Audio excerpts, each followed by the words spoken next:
Hello and welcome to what will be the start of something of a journey as I build my N-gauge layout.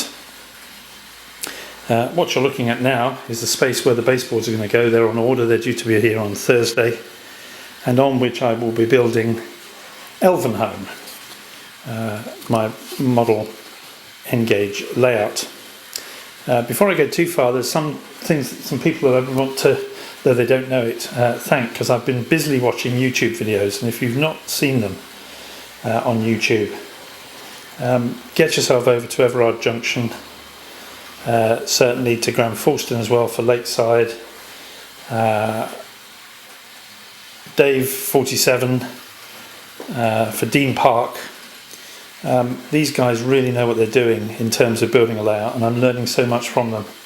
And I think only Graham's the only one I've ever actually had any contact with and said thank you, and I must say thank you to the others. But I feel emboldened to be able to do most things watching how they're able to build their layouts, and those layouts really are something. I've chosen N-gauge because it's always sort of fascinated me, the size.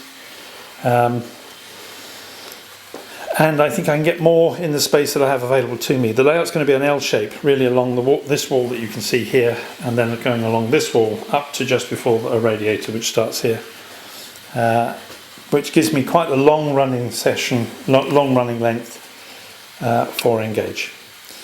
But what I'll do in a moment is let you see the track plan, and also you can hear it in the background. I've got a 4MT which I've just bought. That's 5MT that I've just bought, which is busily running in.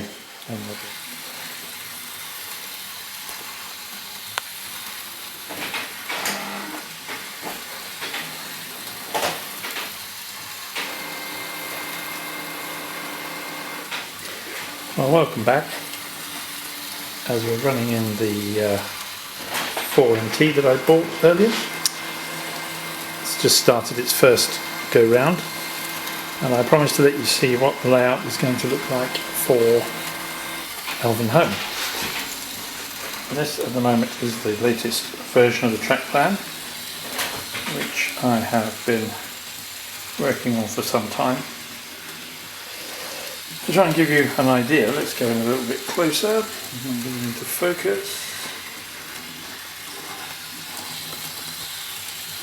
Have a bit of play with this. I'm just going to turn it on to manual focus, I think. Right, let's try again. That's more like it. That's better. Okay. So here you have, at the top there, the black section between the lines is the station of Weathertop, which is an island platform but served from an entry just below where there's a bay platform for a branch line. It's a 2-line loop with a branch line in green,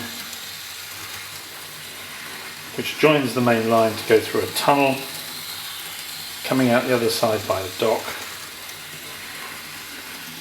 And then you can see the branch line starting to go off there to the right, just where the first station is, which is Sharkey's End. And then above is the moated power depot. This is going to be set at about the end of the 1940s, early 1950s. And it's set sort of fictitiously where at least 3 of the big 4 would regularly go. I'm not a great fan of southern engines, I'm sorry to say. So I will be able to choose loosely from any of the other big 3 that would have just been nationalised, so I'll be able to have them in a different liveries as well as other things. The branch line climbs up an incline all the way round to the village that sits above Weathertop of High Elven, and that's going to be served either by an autocar, either by a push-pull with an autocar, or a GW autocar, which would be quite good.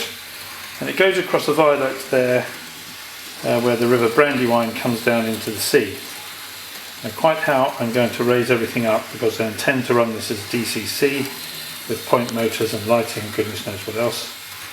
The black sections at the back there are where there will be some terraced housing. based on Metcalfe kits, and I'm well advanced in building those. I'll show you some of those in a moment. So that's an idea of the track plan. I'm then good at getting this damn thing in focus. You'll be able to see what was going on. So that's an idea of the track plan, and the 4MT is going to be running for a good while yet. And we'll come back in a moment and I'll show you some of the kits that are going to be on the layout. Okay, welcome back, and here's some of the Metcalfe kits that I've been building. If you haven't been building Metcalfe kits, they're great fun to do, and they really come out well, I think. This is the Sigma box, which is the newer version, I think, with the laser cut wooden stairs, which I have to say are incredibly fiddly. And I'll give you an idea. Let's get into focus. There we go. Each of those steps is an individual piece. They give you a little jig to make it with, but it's the devil's own job to do. However, it's quite good, I think, and they're very sturdy. And to come out a bit, you can see behind the start of the row that I mentioned, the row of terraced houses. There'll be two blocks with a shop at either end. There's a shop there, two houses, and then another one. That happens to be a pub, which is the Ivy Bush,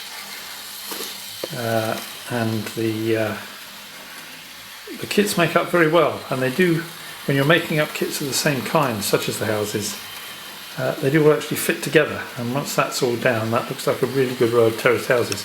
I'll see when I do this video if I can interleave an image I took of a truck in front of one of the houses.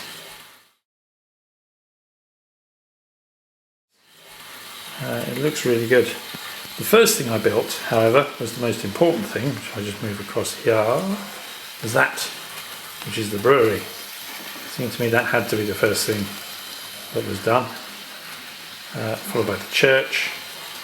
Then at the back we've got a warehouse, and over there is part of what will be Weathertop Station, which actually has a parcels office and a landing stage at the side. And then I'm going to customise some platforms so that passengers from that entrance go under the track to come to the island platform. That will be Weathertop. Well, this is very much a test video, and I'm now going to see if I can stitch it together. So I'm not going to do any more for the time being. And hopefully the next time I put a video up, it will be to show the baseboards having arrived and having been put together. And this little starter set that I've got will also have all the track that I need for the layout, because that's all coming in one go as well, along with point motors and everything that I'll need to get started. And this will be a Voyager Discovery, because it must be 30 years ago since I last did any serious railway modelling, and there are lots of skills I've got to acquire, so this will be a bit of a journey as we go through building this, both for you and for me if you stick with me. I hope you've enjoyed this so far. This is very much a first go, and I know it's very rough, and I may or may not get away with using my Canon 7D as a video camera. I suspect the answer is not, so that means another purchase, but there we go. Oh, and for those of you that are observant, you may have noticed the names that I've been giving things. If anyone knows anything about Lord of the Rings, that's the inspiration for the names. Both Elvenhome and Weathertop, Sharky's End. If you know your Lord of the Rings very well, that's right at the end of the book.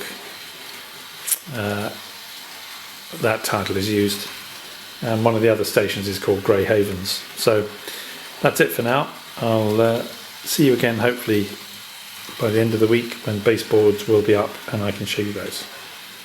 Thanks for watching if you have been, and I hope you find this of some interest. Thanks very much. Bye bye.